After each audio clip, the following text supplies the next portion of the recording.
Hey everyone, and welcome to the Unmodern Podcast, the podcast where we have unscripted, unapologetic, and uncomfortable conversations that affects everyday people. If you've ever had an outlook, thought, or an opinion that modern day society told you to be silent on, that you would get in trouble for, or if you've ever heard the words, probably shouldn't say that, then this is the podcast for you. My name is Alfred, a husband, father, and an adventure-seeking kind of guy who over the years has learned to have a positive outlook on life, regardless of what society throws at me. So if you're ready to listen, let's go.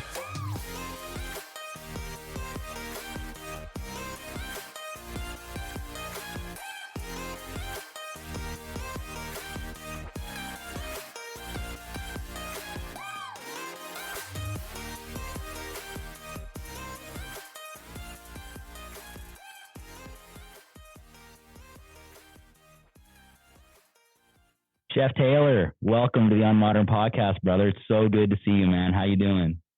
Amazing, Alfred. It's so nice to see your big smile, and your energy is infectious. So I can feel it all the way here in Kelowna, even though we are separated by a provincial boundary and a bunch of pretty, I think, snowy and blustery weather right now. So yeah, it's great to be here. Thanks for having me here. Oh, dude, it's so good to hear your voice, man. I absolutely love it. We first connected through a mutual friend, Mike Prince. And we finally met in person in beautiful Costa Rica. But your energy right off the get, man, because the first time I actually seen you was on the video for e-foiling, where there was a gentleman, I can't remember if he had no legs or something, and you guys threw him on the e-foil or something. I'll let you explain that. But I was just like, man, who is this guy? This is insane. This guy with a six-pack and a big smile and curly hair, living that BC boy dream. I'm like, that guy's definitely from BC. Yeah. Well, you nailed me there. I was born in Sechelt, so just on the Sunshine Coast of British Columbia there. You need to take a ferry to get to Sechelt. However, it is part of the mainland. It's a peninsula. So there are forestry roads that can get you there. And Sechelt actually was one of the first self-governing Indigenous nations in Canada, which is really, really neat. Yeah, so self-governing Indigenous body in Sechelt. It's right near Powell River, just right near Gibson's actually too, which is where the Beachcombers was filmed a long time ago. So that's where I was actually born. And, that's the vibe or the frequency that was put into my body at the time I was born back in 1980. And my roots are actually in Kelowna, though. And that's where I am now. My family are all from Kelowna. One set of my grandparents were actually born here in West Kelowna. And my other set of grandparents actually met at UBC, the University of British Columbia in Vancouver, and fell in love and then moved to Kelowna. But beyond that, my whole family's here. So there's a lot of pioneer kind of history to my family, which is great here. But yeah, myself moving to Kelowna when I was basically time to start school, kindergarten. And I had one older brother, Clayton, and father, mother. For myself, my parents did divorce when I was 4 or 5, and that was right when we decided to move to Kelowna. Yeah, it's from my experience, it seems to be apparent that I came out of the womb with PTSD or like a mild level of PTSD right off the bat. So born as a very sensitive boy, a highly sensitive person is actually what they classify it. And there's books written about that. If you're not sure if you are, there's some interesting quizzes you can take. And just, it's nice to know the devil that you're dealing with. So myself, knowing that, I am careful in different situations. It's changed how I act in life in certain situations. But yeah, a little bit of PTSD off the hop. And then a chaotic early first few years led to ADHD. The ADHD was thought to be a genetic thing, and perhaps it is. There's no one body that's said that this is how it is or this is how it isn't. But Gabor Mate, who is pretty well known now, but lives in Vancouver, he actually does have ADHD. He took medication for it years ago and is off the medication now. He thinks ADHD is 100% environmental. It's learned behavior from one of your parents. And if you're unfamiliar with ADHD, I think the easiest way to explain it, if you were to see somebody that was working through it, maybe having issues with it, they would just come across you as be very, very panicked or rushed or panicked or a bit of both. I've also been told that people ADHD are some of the best people in the world. They're just a lot of fun and a lot of excitement. And I can't disagree with that statement. So, yeah, by the time I was heading into kindergarten, I was dealing with that. I did really well in school growing up. So I was always honor roll or above. And in elementary school, I got all G's, except for I had N's in handwriting and neatness, which, going back now, it makes total sense with the ADHD symptoms that I was experiencing back then. But yeah, grew up in Kelowna. We used to walk to elementary school together, a bunch of kids when we were like 5, 6, 7 years old. Very nice place to grow up back in the 80s. I was blessed to grow up here, but moved into school, very social butterfly. I love people. I really do. Sometimes humanity is disappointing, but on the whole, I do love people. I really do. I did really well in school, and that I hid my ADHD. A lot of kids are diagnosed with it much earlier in life. I feel like if that had happened, it would have changed a lot of things for me. However, all it would have created is some resentment. So I just try and move forward and look forward and all that type of stuff. So, and then I ended up graduating high school. Actually, I want to talk a little bit more about my childhood because being such a sensitive boy, it changed a lot for me. I am very sensitive to energy, very, very sensitive to energy. I first learned this in 1991. The British Columbia government had a really, really cool thing going on that summer. It was called Music Fest 91, and it was a provincially funded or supplemented program to bring really good artists and concerts here. So in 1991, at 11 years old, I was in Penticton with my older brother who was 12. And my mom's friends took us there, and we were watching MC Hammer in Penticton. And in 1991, he was on top of the world. You can't touch this. And so at that concert, I remember, and I was reminded this by my brother and others, that near the end of the concert, I just started to get very uneasy, very agitated, very uncomfortable. And I kept saying, we need to go, guys. We need to go. We need to go. We need to go. We need to go. And it was weird. I think my brother and the people that brought us to the concert were probably like, this is kind of weird. And so we left the concert just near the end with everybody else. But as that was happening, the riot was starting. So there was a big riot. Downtown Penticton was smashed and looted and burned. And they actually canceled a bunch the Peach Fest was canceled because of this for a few years. And in hindsight, years later, I figured that out. That was that sensitivity, the energy. I'm sitting there and I can feel the energy of a riot about to start. And so I really wanted to get out of there. And one other incident that sticks out for me in my mind with regard to that energy sensitivity was working as a manager. And I'm skipping a bit ahead here just to tell this. But when I was working as a manager in restaurants when I was younger, I had to sit down with this lovely young lady and discuss her performance. She was having some issues and needed to get to the bottom of it and hopefully help coach and lead her out of the situation. And so we were sitting there discussing her issues, and she wasn't very talkative. And I was doing most of the talking as the manager, and I'm sitting there and I'm looking at her and she's not talking. And I start to well up. Both of my eyes start to well up. I start to cry. And I'm like, I'm not crying, but physically I'm crying. The tears are welling up and they're coming down. And I feel this tightness in my chest and midsection. And I'm like, what's going on? And then a second or two later, she bursts out in tears and tells me her whole life story and what's going on and what's been affecting her with her performance and her boyfriend at home and this and that. And that was the clincher for me to realize, like, wow, Taylor, you really are sensitive to other people's energy and you need to be careful of that. Getting around violence, growing up in Kelowna, going to the nightclubs back in the late 90s, the Hells Angels were in the clubs with their patches on. And it was like, there was fights every night. Somebody's getting beat up outside of the bars every single night. And so I learned that type of energy was really bad for me too. Recently, 43 years old, I've learned that even watching violent movies affects me now. I was watching Django a couple weeks ago, and there's a scene where two of the slaves are fighting, and they're supposed to fight. I don't know if it's supposed to be to the death, but it's for sure until one of them basically can't fight physically. And the scene gets pretty gnarly. And it showed me that, yeah, I have to be careful watching that stuff or just not watch that stuff anymore, because it's not necessary to live in our society, thank God, here in Canada, we don't need to rely on violence. We don't. And, as a kid, growing up as a young man, violence is part of our culture for some reason. And it's kind of baffling to me. On that note, I feel like humanity is pretty barbaric if you were to look at us from an outsider's view, still fighting over borders and resources. And when we have more than enough land and resources for everybody. But yeah, so I know that was a bit of a tangent, but getting back to just my upbringing, I had an older brother that was very protective of me.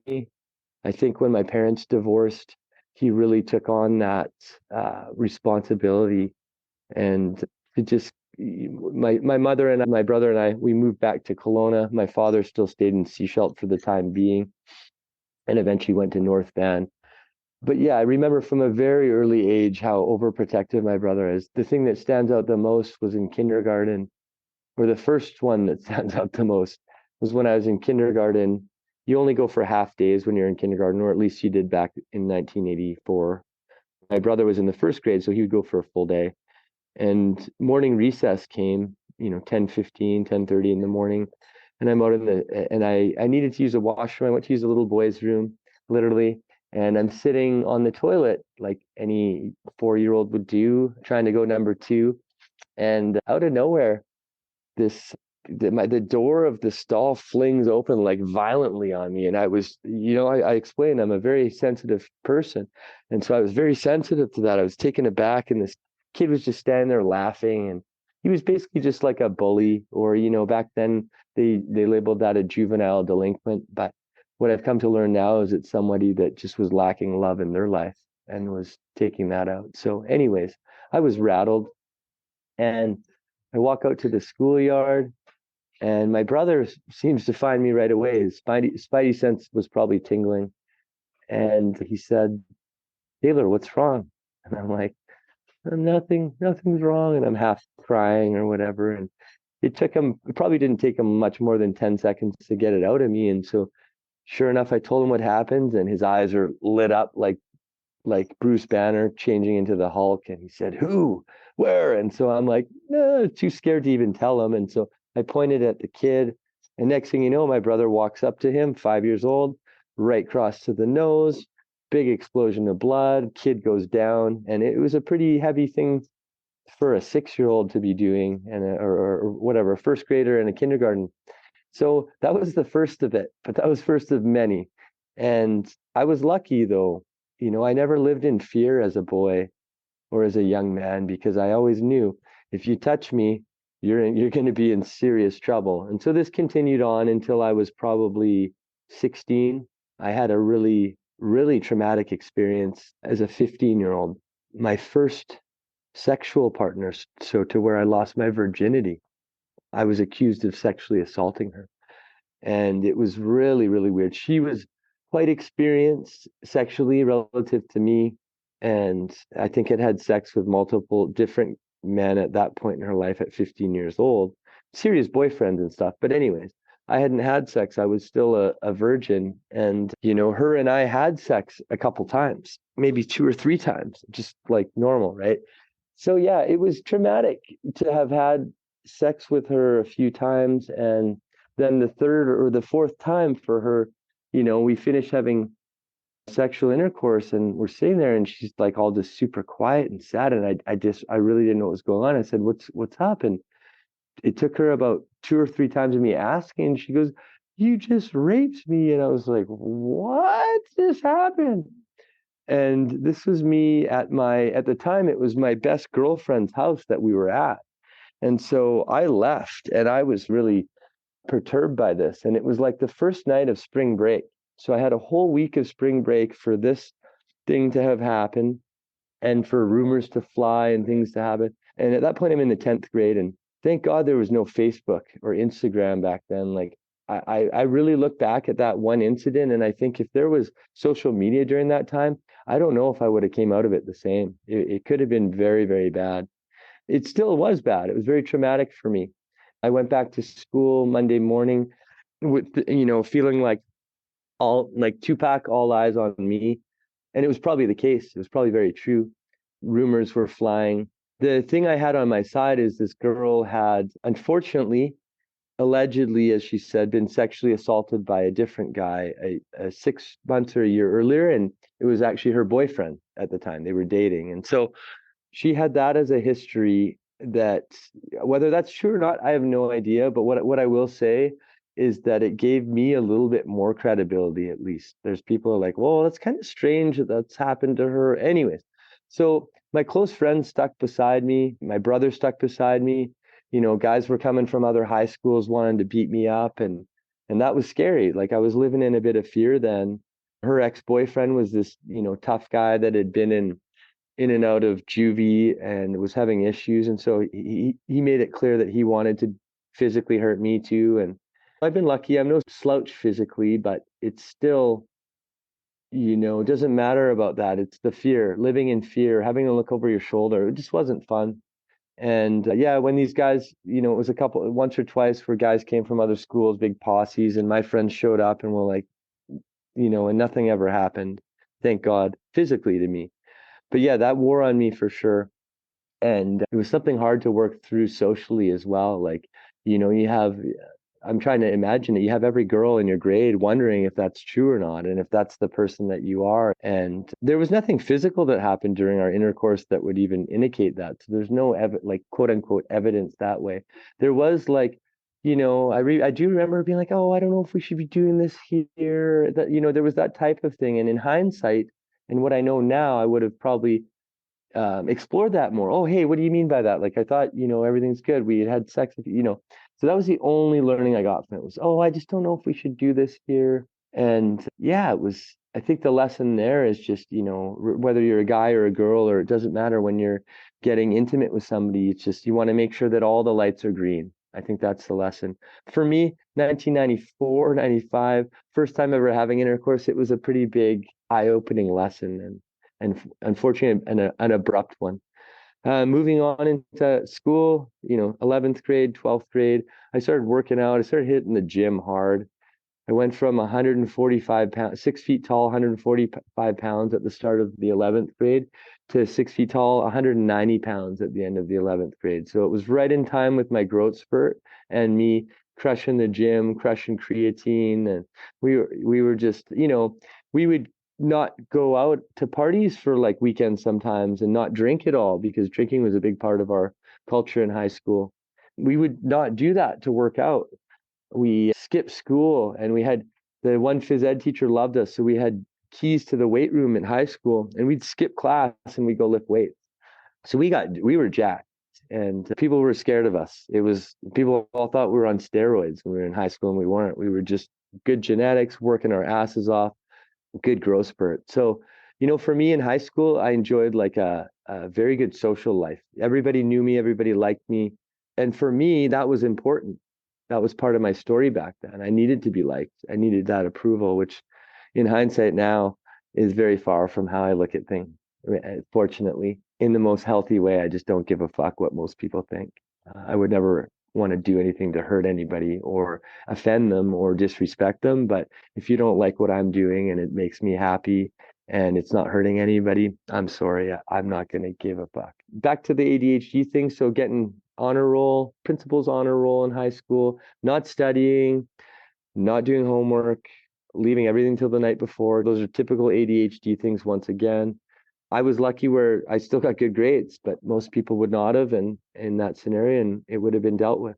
I remember in the 11th grade dating this girl in the 12th grade, and she's like one of the hottest girls in the school. And it was just such a big thing for me back then. And I think about it, it was just such an ego thing. It was just all the only reason that made me happy. Well, I loved her. She was great, but sitting back and be like, yeah, I got a grade 12. Check out how hot, like all ego. And back then I didn't even know about ego. I had no idea. I'd heard about it in Psychology 11 and Freud and that and the superego and stuff like that. But I had no idea about it, how it was affecting me or how my ego interacted with others and so on and so forth. So yeah, I wish I'd gone to post-secondary. I never did. I have the type of brain that would have really enjoyed being engaged at a high level of education, but I never did. I like a lot of teenagers, my social life was way more important than anything else. And I just didn't really have the male leadership in my life to really help steer me to make better long-term decisions. I just didn't. And so I ended up getting out of high school and, being part of that party scene, drinking and having fun and, working out and just doing that. And eventually got a job washing dishes. My best friend got me a job, Jesse, at the time. He was a cook and got me a job washing dishes. And eventually I was cooking. And the next thing you know, I'm the assistant manager. And then next thing you know, I'm the sous chef in the kitchen at 19 years old, moving to Calgary from Kelowna. I moved out to Calgary to work as the day sous chef at the Crowfoot Joey's up there in the northwest. And I was still a little bit wet behind the ears. I didn't know that. Just like every 19-year-old man, I thought I knew everything already. So I was good. And that experience didn't last long, about 6 months. And I came home to Kelowna with my tail between my legs. I quit. I thought my chef wasn't supporting me, which I think may still be true to this day, but whatever. It was another lesson there. Came back to Kelowna, started working as a waiter at Joey's where I'd started, making really good money, going to BCIT during the day and waiting at night. There was a satellite campus here for BCIT back then, and I took an electronics technician course, so electronics common core. And I didn't pursue that. You could either go into industrial, wireless, telecom. Those were a few different branches where the job would take you, and it would be a very good job. However, for myself, and going back to the ADHD, sitting in one place working on circuit boards with soldering irons and digital multimeters to measure voltages and so on and so forth was just not the job for somebody that could barely sit still. So I at least figured that out after year one of the school, and I didn't pursue it. And I said, okay, so what am I going to do? I'm working as a waiter at Joey's. So then they got me managing in the front of the house, manager, and that's where I had that conversation with that girl that, I started to cry before she did, and that was fun. And eventually they talked me to get back into the kitchen, which is where my true strengths at that time were. And yeah, the rest was history. I went down to Joey's in Seattle in 2004 to help open the first Joey's in the US. And the chef Casey, he's from Calgary, and he was out at Barlow Trail Calgary Joey's back in the 90s, made that place the amazing restaurant that it was forever, if it's still not. He recruited me. He said, "Hey, come, pack up your bags in Kelowna." Joey's at that time had just purchased a chain of restaurants called Cucina. They're an Italian chain, and so their job was to get these restaurants, from bleeding to profitable, and then renovate them into Joey's, or sell them, which wasn't ever told to us. It was just renovate them to Joey's, of course. So I moved down to Portland, Oregon, 24 years old, left Kelowna. That was the TSN turning point of my adult life. I left Kelowna behind. I left all my friends that were either working in hospitality or they were working in Alberta in the oil industry in some way, shape, or form, or they were growing pot. Those were the three things that were happening in Kelowna. And most of the people that were growing pot, they were affiliated with the Hells Angels, maybe growing for them. And that was a very big part of Kelowna in the late 90s. Very, very big. So Portland, Oregon, I arrived down to the general manager of that one store that they had, and they had 7 in Seattle area and then the one down in Portland. The GM was a Joey's guy that had been brought down from Edmonton that I had never met through Joey's. And he was kind enough to offer me to stay with him until I figured out my bearings. He had a beautiful condo downtown Portland in the Pearl District, which the name does match where your head's probably going to go as a sick joke. That's like Davie Street of Vancouver, but really nice area. So we get to talking, and it's really funny, is you can't make this up. The general manager from Edmonton had went to KSS, Kelowna Secondary School, for the 8th grade back in 1994, and then moved away. And so we pulled out our yearbook and realized that we were in high school together for a year at the same time, the same grade in the same city. And now here we are living down in Portland, Oregon together years later. So it was pretty cool. That was just one of those moments that makes the hair kind of stand up on your neck. I met a beautiful girl in Portland, met her at the gym, at the water fountain, and we ended up dating, had a great relationship. But she was working in Chicago, so she's flying to Chicago every week, and that made our relationship challenging. We were both career focused, and she was also 13 years older than me, but just a lovely woman, dietitian, personal trainer, all this great stuff. So we dated. I stayed in Portland until the general manager quit. So I was left behind as the chef, and it was a very low volume store at that point. It was bleeding money. I think they lost about $300,000 the year before I arrived down there. And so I just told them, I'm like, don't, I had worked in the front of the house for a year or two. So I said, don't send down a general manager. I'm like, I got this. I'll promote my sous chef. And so for the last 6 months there, I was the general manager of this restaurant. And 2 weeks before the restaurant sold, I was told probably about 3 months before it sold, I was told as the GM that the restaurant was up for sale. And if you stop and think about what that's like as a manager, where you're leading the charge and you're the passionate one and you're making it exciting, for lack of a better term, it's a mind fuck. Going to work every day knowing that this place is up for sale and I'm still supposed to pretend like everything's honky dory and try and lead this team to, to a higher level. We'd gotten the sales, had sales trend, like increasing sales. So that was something to be very, very proud of in a place that smelled like death, because it did. And the last year there, I think we broke even instead of losing $300,000. So those are big accomplishments. But with the one restaurant in Oregon and the 7 in Washington, 2 weeks before the restaurant sold, I was told to have a staff meeting and tell everybody that they're all going to be out of a job in 2 weeks with no opportunity for employment unless you were to move up to Seattle. So that was really tough, especially for I think I was 25 by then, but it was tough on me. And I had friends at the restaurant at Wells. A couple of them are still my friends to this day. My buddy Boomer down in Oregon. But yeah, that was really, really hard. The only fun part in that close was you can't legally cross a state line with alcohol, and it's the same in Canada. Legally, you're not supposed to cross provincial lines with alcohol. So, we had about $5,000 in liquor inventory, liquor, wine, beer inventory back in 2005, and there was probably about $10,000 worth of food in the building. And so, that was the only fun part about it. I threw a party for everybody. I said, hey guys, we're closing. Bring your cars, open your trunks, and get down here and let's go. And so there was some fun stuff in there. And yeah, I remember getting letters from the Homeland Security actually about some of my chefs in the kitchen, Hispanic, asking me to check their IDs and stuff like that. And I remember checking one day, and I looked in his employee file, and there was 3 different IDs that were photocopied on this one sheet. They all had the same name. They all had different pictures, and none of them were him. Anyways, it's different world. But in that scenario, same thing. Also, I'm proud to say this. What am I going to do? Open that letter and ruin this guy's life? He's been working there 10 years already. He's got a family and kids, and he might be an illegal immigrant in the U.S. What am I going to do? Go ruin his life? So I opened that envelope from the Department of Homeland Security, closed it, and filed it, and that was it. And I moved on. But anyways, so next they shipped me out of Portland up to Seattle.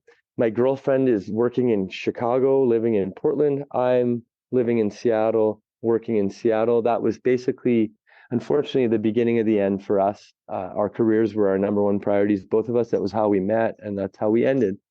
She's still a lovely lady, lives down in Redondo Beach now, and we're still in contact. So Seattle was great. I was linked up with one of my favorite people I ever worked with all time. He's now back in Edmonton, crushing it. He's got the restaurant, The Next Act Pub, Meat, Pip, a couple others in Edmonton that are absolutely killing it. We met in Redmond, Washington at the Cucina there, operated that successfully until it was sold. And that was another heartbreaking. And then at that point, we thought we were going back to Canada. The work had been done down there with mopping up this Cucina mess. And we were actually told, no, we have one more for you guys to do. We're like, no. So my partner, thank God, negotiated us big signing bonuses. And then we also were contracted that we would only have to go there for 1 year maximum, but it was down in Tacoma, Washington. And I was living in Redmond, which is about a 45-minute drive with no traffic, but that I never did the drive once without traffic. So I started commuting for the first time in my life, coming from a smaller town. I hated that. Tacoma, Washington has revived a lot, but back in 2005, it was pretty rough. Like in the first week of my job, there was a mall shooting. We were on the outskirts of the mall, the restaurant, and there was a mall shooting, multiple people killed, people running into our restaurant screaming for their life. That was rough. A neighboring restaurant, their closing waitress got jumped one night and curb stomped, and they took her car, like really, really bad. So Tacoma was a whole other experience. That was like the low point of my life with Joey's for sure. And then, yeah, finally did our dues, and we were awarded the GM chef positions of the first Joey's that they were going to open in downtown Vancouver. So we moved back to Canada finally, to Vancouver, and opened the first Joey's at Burrard and Robson, right beside Lululemon. And finally, I had one more stop with Joey's head chef at Joey's Broadway, which doesn't exist anymore. It was just a poor location with way too high of a lease. But anyways, it existed beyond when I left, but it doesn't exist anymore. Finally moved to the front of the house. I started working at this place called Le Crocodile as a general manager there. And Le Crocodile has been there since 1983 in Vancouver with the same chef and owner, Michel Jacob, who is still there as the chef and owner. And out of those 40 years, he has been awarded Best French Fine Dining in Vancouver 37 out of those 40 years. So that restaurant is essentially an institution. I've got so many stories from there, like Jimmy Fallon coming in there and singing an a cappella version of R. Kelly's Ignition to our chef in the dining room was pretty wild. Lots of stuff. Steven Seagal sucks. I can tell you that firsthand. I could tell you a story too, but really, really neat experiences there. I was there for 8 years as a general manager, and I was lucky to taste some wines that were priceless, and enough wine that I'm over it. And even if I had the money to do it, I would care less about some of these really, really high-end wines now. But at that time, it was very exciting to me. And at that point, I met a girl during that time, and we got married in Vancouver. At this point, I started using drugs. That was kind of what I kind of skipped that, but it's not a big deal. But I started using drugs. I met a girl when I was in Seattle who ended up moving back up to Vancouver with me and introduced me to cocaine back in 2009. And that was my first real experience with it. Alcohol was the big one, just drinking. And so I met my ex-wife, Dana. I met her while I was at Le Crocodile drinking, but I was also using cocaine but using it without people knowing. So it was like that, the hidden elephant. And for a lot of people that use that drug functionally, nobody knows they're doing it, and they hide it from everybody. And it's pretty scary. It's actually really, really scary. So got married, got into a codependent marriage, love her to death. We're still friends, very good friends. And she's an amazing, amazing person, doesn't have a mean bone in her body, but she grew up around a lot of alcohol and a bit of trauma too. And so similar stories there. And I think she was trying to fix me always, and I was just trying to be me. It's a little bit of incoherence there. But yeah, the reason I'm mentioning that, and actually while I was at Le Crocodile, I started to experience colitis symptoms. So colitis is a gastrointestinal disorder, and it's essentially a inflammation of your colon. So the last stop before air in your whole system back there in the bowel is your colon. So colitis is very similar to Crohn's disease, and it's an inflammation of the colon. I have ulcerative colitis, which can be kind of nasty. So as I'm at Le Crocodile, I'm working there with this chef he's old school and he's tough, and he sometimes says things that are, cross the line. And I stayed there for 8 years because that was familiar to me. That was familiar to my dad and how he used to talk to me. And that's, it's fucked up, but it's the truth. And so I was at Le Crocodile drinking a lot, using cocaine, probably 3 to 5 nights. Probably more like 5 to 7 nights a week after work. with alcohol. Not like it makes a difference, but I Wow. wasn't functionally doing it at work. And I was very angry, very, very angry. I had a lot of anger that I hadn't dealt with. And so eventually my marriage went to crap. The colitis was undiagnosed for 2 years. So I left Le Crocodile, which was very, very stressful place to work, even though it was fun. I left there. I started managing at Cardero's, which is a really cool restaurant right on the ocean in Vancouver. It's actually on stilts. So it's not even on land. It's on stilts in the harbor. It's a really, really neat spot. I was there for 1 year. And actually, what I'll mention about that story, that was the first time I ever got caught, you know, caught. I had been drinking at work like for years, even as a chef. Actually started as a chef.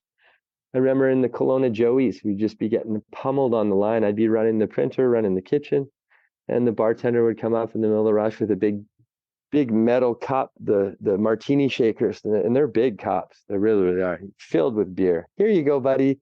Because he'd see that I was just in the shit, and it was nice at the time, but in hindsight, it was like, it just helped, inflame my alcoholism. And so, yeah, drinking, drinking, drinking. Cardero's, I was only there for a year. I signed a 1 year contract, but I got fired probably. I've never been fired in my life. It was the first time, only time I've ever been fired. About a month before the contract was up, the chef that was in the kitchen could see me from the kitchen behind the bar with a waiter crushing a drink. Like I was just like, hey man, come do this with me as a celebration, blah, blah. And he's like, are you sure? I'm like, dude, don't worry. Fuck it. Like I'll take the fall or whatever. Yeah, sure. I ended up taking the fall.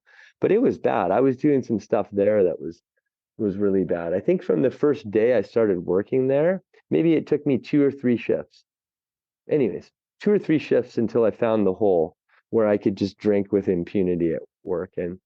And with my ADHD and my energy, and I just had a really high tolerance for it. You'd never know I was drunk at work ever. Like, and that's why I was at Le Crocodile for so long. Like, you would have never known. You'd be like, wow, this guy's a good manager. Like, the customers fucking like this guy.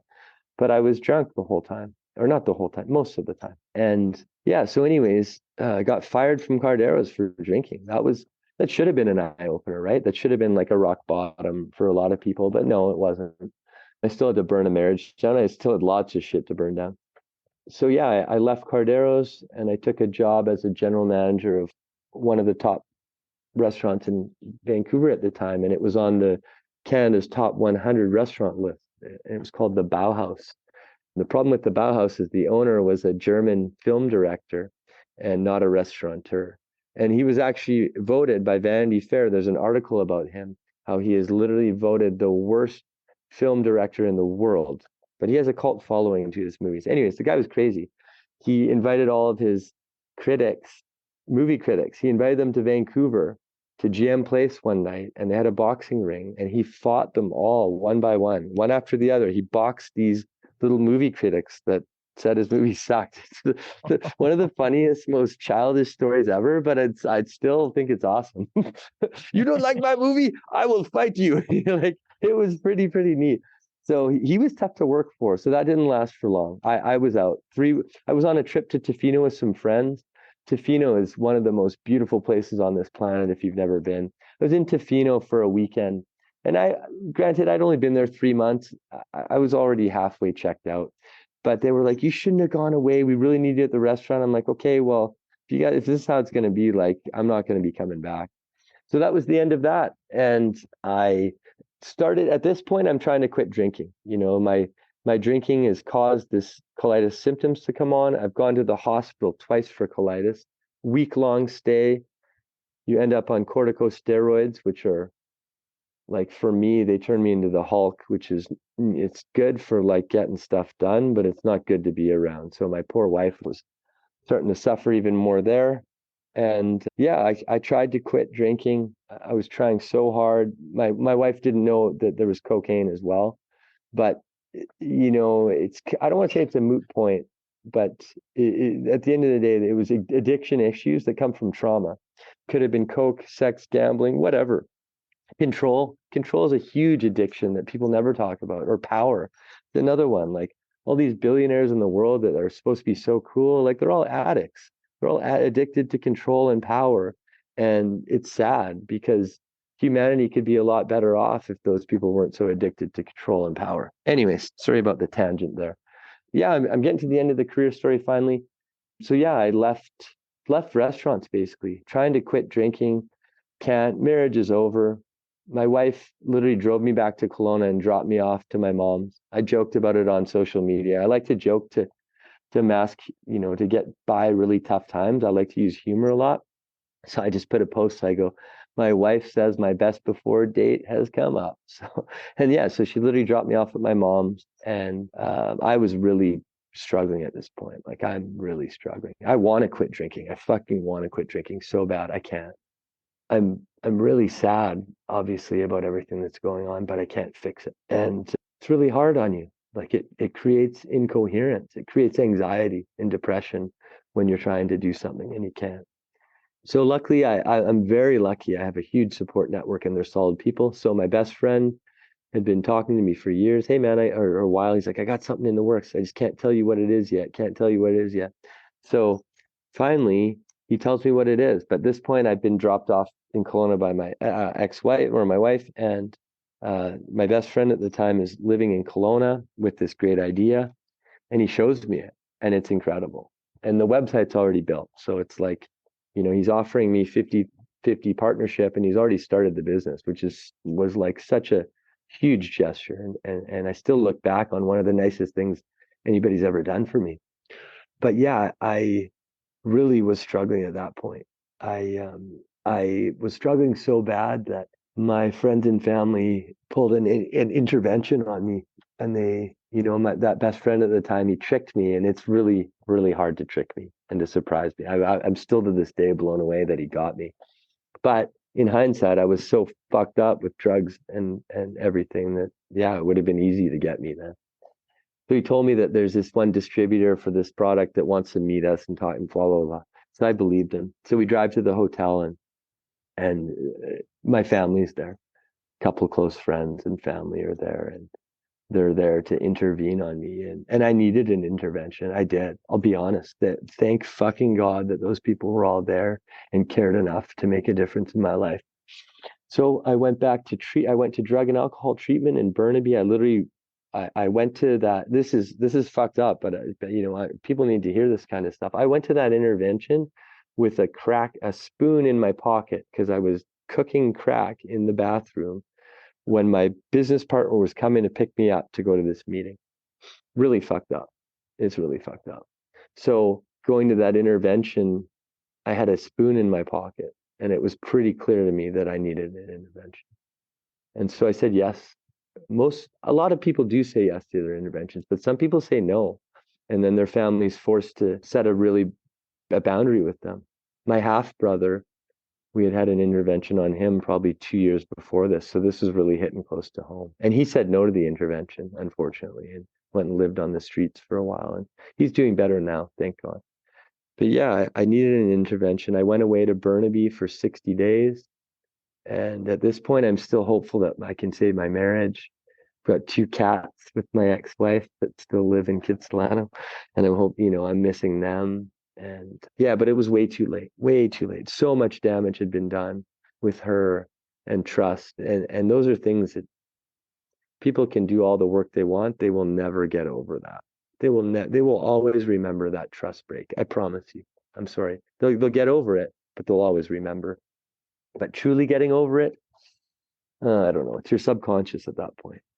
So yeah, I went away to treatment, and my best friend was nice enough to say, hey man, when you get back, we got all this stuff to do, this company. And what the company was a company that makes electric hydrofoil surfboards, e-foil. And they are on the water, they're probably one of the hottest items these days. And I have to be honest, in terms of sports and activities, they are one of the most fun, if not most fun things I've ever done. And they're my first pick. E-foiling is my number one first pick. That's what they call, the electric hydrofoil surfboard. They call it an e-foil. My number one pick, if I had a bluebird powder day up at Big White, so clear skies and sun, the nice champagne powder we get here in the interior, and 15 to 20 centimeters of it, that would literally be the only thing that I've tried to this point in my life that I would pick before going e-foiling. So we had a company that manufactures and sells e-foils, and we did that for 3 years. It was amazing. And how it ended up, though, isn't so amazing. And during that 3 years, like when we first started the company, we were hired by the Kardashian show to go on the Kardashian show. And we went to Malibu, we went to the mansion, got our COVID tests done, came back the next day. They never told us who we'd be taking out, but they said male 180 pounds. So we just, we're like, oh, is it Kanye? No, he's too heavy. Is it Rob? Anyways, we went through the list, and it turns out it was this guy named Scott Disick, and he's one of the exes of one of the girls. I don't know any of this stuff. I had to figure it all out after. But he chickened out, so he bailed. The Friday that we're there to shoot, we got the e-foils set up and everything. Did all this work. The unit manager comes out 10 minutes before we're supposed to shoot. Guys, he's chickening out. We're not doing this. And we're like, oh. We're like, well, we'll come back tomorrow. This is Friday after. We'll come back tomorrow and shoot it. She's like, no. She's like, this is actually the last episode of the last season of the show. And we're like, oh. So that was a bit upsetting. We still got paid. We had to go home with a check with the Kardashian show on it. Wow, cool. But we were there for the marketing. In hindsight, this was all a blessing in disguise, because we were 3 months in. We were a startup. If we had gone on the Kardashian shows with this product, we would have had so much demand. And any young entrepreneur can relate to this, especially when they're in the infancy of their company and they're excited. We start getting phone calls for orders over and over and over. We're going to keep saying yes. And this was in the pandemic where the supply chain issues were a nightmare. So anyways, in hindsight, it was a blessing in disguise, because we would have overpromised and underdelivered and ruined our company right off the bat if we had gone on the Kardashian show. We also had some really neat experiences. We took out one of the cast members from Jackass. His name is Poopies. So we took out Poopies in San Diego. That was cool. I had an experience in Laguna Beach where I was surrounded by dolphins. Like, I'm telling you, like 40 or 50 dolphins were around me at one point. And then when I went back into the shore, I had 3 dolphins match me, like literally a foot away from my board and the wing that's underwater, for like 2 minutes from way out there into the shores at Laguna Beach. So that was epic. But my favorite experience is what you alluded to into the introduction there, Alfred. And it's with a gentleman named Chris Cook. And his handle on Instagram is If I Can Chris. He's a motivational speaker. He's from Nanton, Alberta originally, actually. So he's got the AB roots. And Chris was born deformed, for lack of a better term. There's a drug, I get this wrong every time I tell the story. It's called ilamide or thilamide or something like that. But this is a drug that a lot of women were taking in the 70s. And it was to deal with pregnancy, some of the symptoms they were getting from pregnancy. So the babies essentially come out born, they look like a star because their limbs aren't much further, they don't stick out much further than their head does, right? So you basically have these arms that started to grow that usually end before the elbow on each side. And then the same thing on the legs. So just before the knee, it ends. So Chris, I don't know if he's fortunate or not. I'm not sure the details of this, but he has, the start of a digit. He has a digit, or the start of a digit or two on this side. And I think the start of a digit on this side. And then on his one lower leg, it's not a perfectly formed foot. It's like, I wouldn't even call it almost a foot, because I want to give him the justice he deserves, because he gets around on his own. Like, it's barely a foot. It's like just something kind of grown out of this limb. Anyways, Chris gets around 100% independently. So when he was in high school, he actually wore prosthetics. And upon graduation, he just had an epiphany moment where he's like, you know what? I don't need this stuff. This is how I was born. And he was brought up that way. Like, his parents were very good that way. So anyways, he doesn't wear anything like that, and he's fully independent. So he travels the world. He's done multiple TEDx talks. He's a motivational speaker. If you were to ever be in his presence for more than 30 seconds, you're just going to end up sitting there and looking in the mirror being like, man, I can do a lot more. I can do better. I can contribute more. He makes you feel that way, not on purpose, but he makes you feel that way. And so it was a really neat experience. We weren't even sure. The e-foils are operated with a remote control. It's a wireless remote control trigger. So we weren't sure how Chris was going to operate this based on his physical limitations.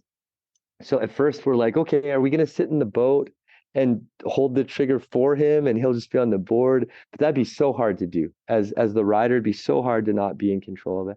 And then eventually Mike Prince had the idea, and they had the idea that we were going to tape the remote control to his one limb here. And then with the start of his digit, he has two like almost started digits here. He was going to try and work the trigger like this. Okay.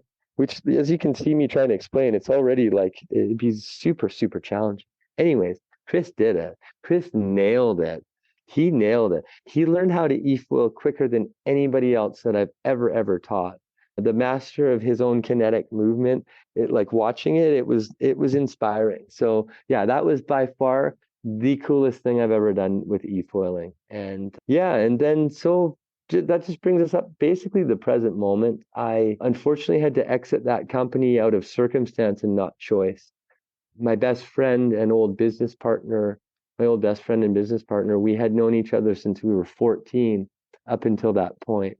He was a huge part in my intervention, and he was a huge part in getting me to treatment. And I'm so thankful for that. Like, he literally was an angel in my life at that time.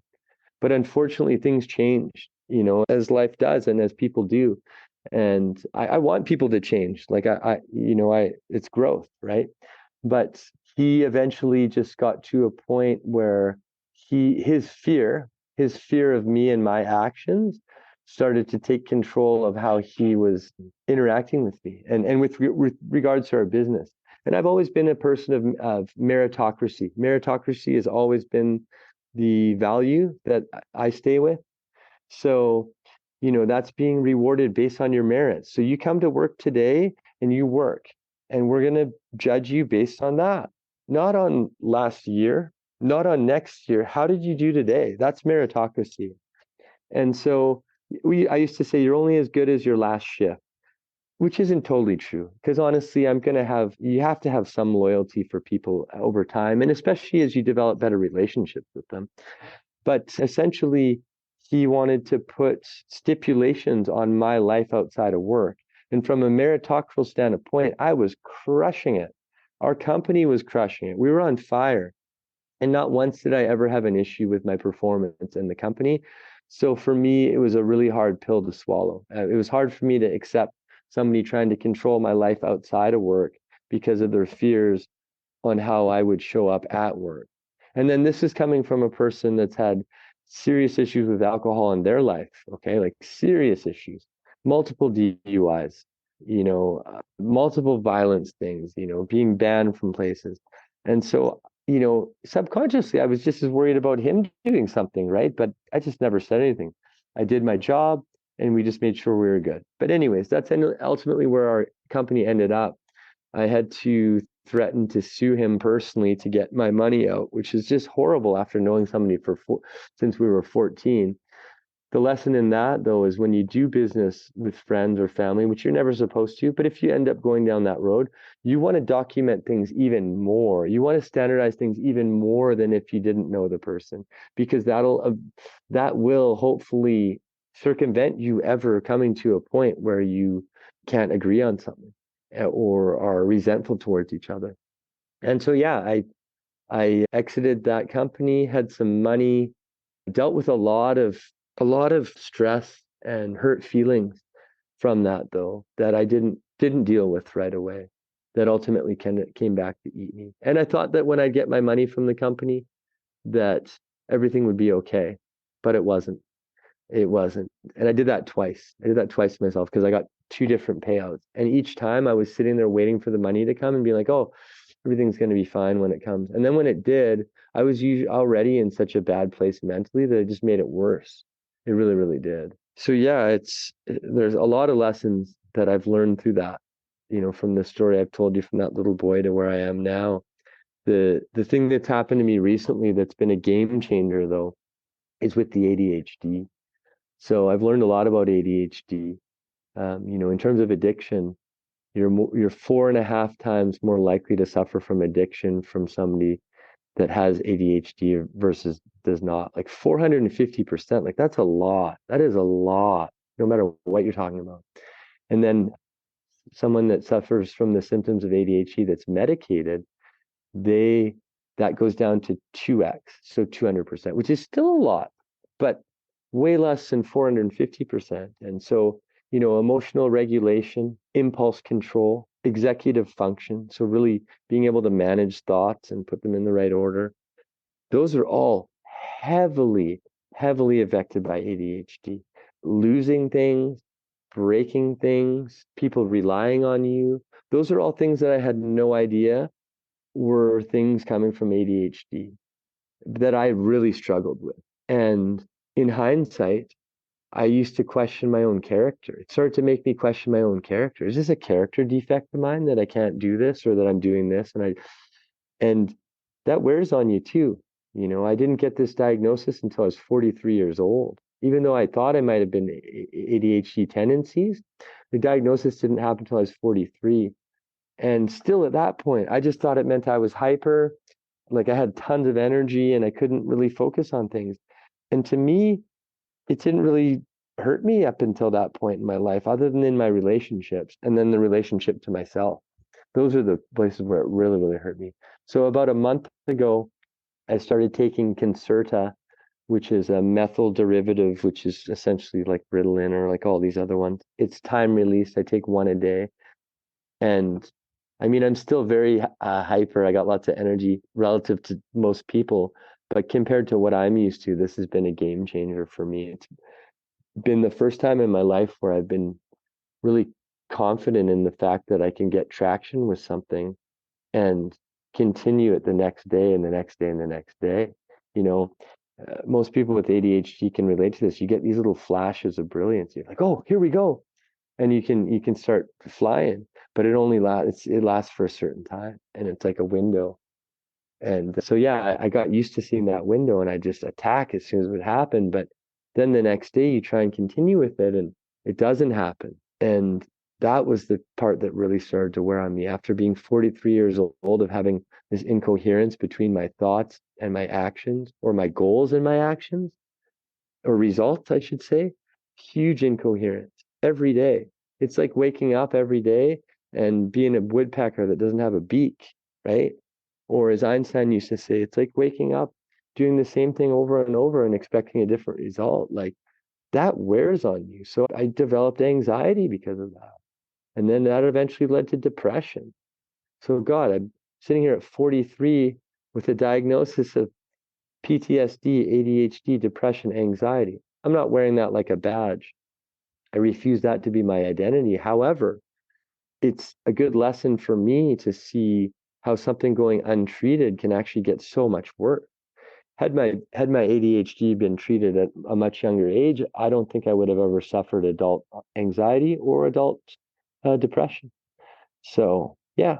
Dude, that's an incredible story, dude. I haven't had anybody on the podcast tell a story like that, but I was so immersed. There was at least 2 or 3 times there when you were explaining. I kind of went into a trance of like envisioning when you described the restaurant by the ocean. I started visioning a building on the ocean, and then you talked about it in stilts. So I just have to commend you for being a storyteller and sharing some of that vulnerable stuff, because I mean, I can think of books that I've read that aren't as juicy as what you just shared on here, man. So that was pretty incredible. That was awesome. So I just want to acknowledge you for that, man, sharing some of that vulnerable stuff and just your ability to articulate and just open up about that, man. That's pretty powerful stuff. You didn't sugarcoat anything. So that's pretty incredible. So thank you so much for sharing that, man. That was awesome. Thank you, Alfred. It means a lot to hear that. And it does take a little bit of courage to be vulnerable. But going back to what I said near the start there, I don't give a fuck anymore in the healthiest way. I just don't give a fuck. And I know by being vulnerable and sharing it just makes it easier for others. And that's part of my motivation for doing it. But I also am committed to just being as real as I can in my life. I don't have a lot to finish with because I have said a lot, but I just really like to say, just be yourself. Be yourself. Do what makes you feel good, and be a good human for the rest of the planet. That's all I have. I love it, dude. I love it, dude. And if anybody has food questions, where can they find you if they want to ask you about food and start barking up that tree? It's something that I do I mean, I do this as a business, but it is more of a hobby and a passion, as I've kind of said. But I do have an Instagram page where you can find me. It's pretty simple. It's Chef Taylor Roberts. And yeah, Chef Taylor Roberts got me on there and some of my food. And I don't post a lot on there, but there's enough stuff where I guarantee if you go on there and you check out the food, you'll probably want to go get something to eat. Yeah, don't follow it on an empty stomach. Let's go. Let's go. Yeah. Well, Taylor, thank you so much for sharing, dude. It's so good to reconnect with you. I love seeing you smile. I love hearing your story. I love learning something about you. There was a lot you said today that we didn't talk about in Costa Rica or at any time. So thank you. And appreciate your time today, dude. Much love, Alfred. I look forward to talking to you again soon. Yeah, you as well, man. Until the next one. Well, that's it for this episode. Thank you so much for listening to the Unmodern Podcast. If you like what you heard and want to hear more, don't forget to hit that subscribe button. Also, like and follow me on Instagram and Facebook at Unmodern Podcast. Do you have suggestions for future guests, or if you're interested in being a guest yourself, please visit unmodernpodcast.com. Thank you again, and we'll see you in the next episode.